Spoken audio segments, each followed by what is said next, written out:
नमस्कार, मी पंजाब डक. आज आहे 21 जून 2026. काल देखील नाशिक, त्र्यंबकेश्वर, त्याच्यानंतर मुंबईला देखील रात्री पाऊस सुरू झाला. त्याच्यानंतर अहिल्यानगर भागात देखील श्रीरामपूर त्या पट्ट्यात झाला. पण राज्यात आज 21 जूनला मात्र आज मात्र बऱ्याच भागामध्ये जवळपास सुरुवात होणार आहे. आज सर्व दूर महाराष्ट्रात सगळीकडे नाही पडणार, फक्त आज सुरुवात आहे. आता उद्यापासून 22 जूनपासून मात्र सर्वदूर पाऊस व्हायला सुरुवात होणार आहे. म्हणून हा अंदाज सर्व शेतकऱ्यांना लक्षात यायचा.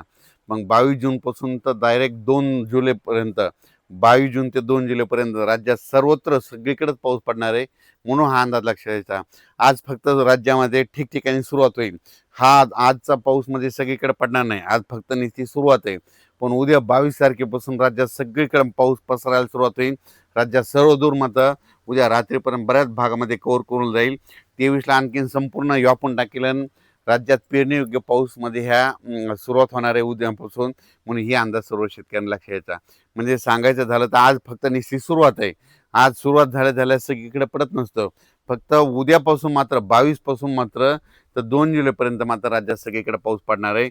म्हणून शेतकऱ्यांना एक सांगू इच्छितो की पेरणी करत असताना जमिनीमध्ये ईदभर ओल गेली तरच पेरणीचा निर्णय घ्यावा. म्हणून हे देखील सर्व शेतकऱ्यांनी लक्षात घ्यायचं. काल देखील पाऊस म्हणजे ना त्र्यंबकेश्वर, नाशिक त्या पट्ट्यामध्ये पाऊस झाला. त्याच्यानंतर सिन्नरकडं झाला. त्याच्यानंतर अहिल्यानगरकडं श्रीरामपूर पट्ट्यात झाला. त्याच्यानंतर मुंबईला देखील पडला. कोकणात देखील बऱ्याच ठिकाणी चालू होता. त्याच्यानंतर बीड जिल्ह्यात तुरळक काही ठिकाणी पडला. इकडं नांदेडकडं, धर्माबादच्या पलीकडे तेलंगणाकडं पडला. म्हणजे गडचिरोली त्या पट्ट्यात देखील थोडाफार झाला. म्हणजे काल थोडी थोडी वाढला. आजपासून जरा जास्त प्रमाण वाढणार आहे. म्हणजे आजपासून म्हणजे सुरुवात जास्त आहे, पण उद्यापासून मात्र राज्यात सर्वत्र पाऊस येणार आहे. म्हणून हा अंदाज लक्षात यायचा आणि आपण आपल्या पेरणीचं नियोजन करायचं. आणि राज्यातल्या सर्व शेतकऱ्याला सांगू इच्छितो की म्हणजे आता म्हणजे 21 जून ते 2 जुलैच्या दरम्यान राज्यात सगळीकडे पाऊस पडणार आहे आणि सगळ्या शेतकऱ्याची पेरणी सुरू होईल. पण परत शेतकऱ्यासाठी एक आनंदाची बातमी. हे जे म्हणत होते ना दुष्काळ, तर तुम्हाला सांगतो 2 जुलै राज्यात, जुलै महिन्यात 2 जुलै ते 20 जुलैच्या दरम्यान राज्यात अतिवृष्टी होणार आहे. म्हणजे ठिकठिकाणी अतिवृष्टी होईल आणि बऱ्याच म्हणजे जवळपास मग ती काय होईल, मुंबईकडे अतिवृष्टी होईल, नाशिककडे होईल, पुण्याकडे होईल, इकडं उत्तर महाराष्ट्राकडे होईल. मग त्याच्यामुळे काय होईल, जे छोटे छोटे तळे आहेत त्याच्यामध्ये मात्र जुलै महिन्यात मात्र पाणी येणार आहे. म्हणून हा अंदाज लक्षायचा. जायकवाडी देखील, जायकवाडीचे जे लाभ क्षेत्राचे ऊसवाल्यासाठी सुद्धा आनंदाची बातमी. जुलै महिन्यात काय होणार आहे, नाशिक, उत्तर महाराष्ट्राकडे जोरदार मुसळधार अतिवृष्टी होणार आहे. त्याचं पाणी गोदावरीला येणार आहे. मग त्याच्यानंतर धरणामध्ये आवक यायला थोडीफार सुरुवात होईल. म्हणून हे ऊस ऊस शेतकऱ्यासाठी आनंदाची बातमी. म्हणजे जुलै महिना शेतकऱ्यासाठी सगळ्यात फायद्याचा ठरणार आहे. म्हणून हा अंदाज सर्व शेतकऱ्यांनी लक्षात यायचा.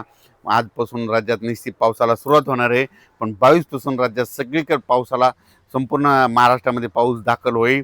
23ला सगळ्या जवळपास बऱ्याच भागात दाखल झालेला असेल. 24ला सगळीकडे पडलेला असेल. 25-26ला शेतकऱ्याच्या पेरण्या लागवडी सुरू होतील. म्हणून हा अंदाज लक्षात यायचा. अचानक वातावरणात बदल झाला. पेरणी करताना सगळ्यात महत्त्वाची घ्यायची काळजी, पाऊस पडल्याच्या नंतर सकाळी सकाळी शेतात जायचं. जर 4 बोट ओला असेल तर पेरायचं नाही, 6 बोट असेल तरी नाही पेरायचं. चांगली ईदभर ओला असेल तर तुम्ही पेरू शकता, कारण की राज्यामध्ये चांगला पेरणीयोग्य म्हणजे पाऊस पडणार आहे. काय होतं, पेरल्याच्या नंतर सरासरी पाऊस उघडत आहे, पण यावेळेस तसं होणार नाही. 22 जूनला सुरू जे होईल पाऊस, तर मग डायरेक्ट 2 जुलैपर्यंत दररोज एक दिवस इकडे एक दिवस इकडे असं कधी सगळ्या भागात पडणार आहे. म्हणून यावर्षी आता हे शेवटच्या आठवड्यात पेरणीचं देखील चांगलं पोषक वातावरण राहणार आहे. म्हणून पेरणीची देखील सगळ्यांनी तयारी ठेवा. धन्यवाद.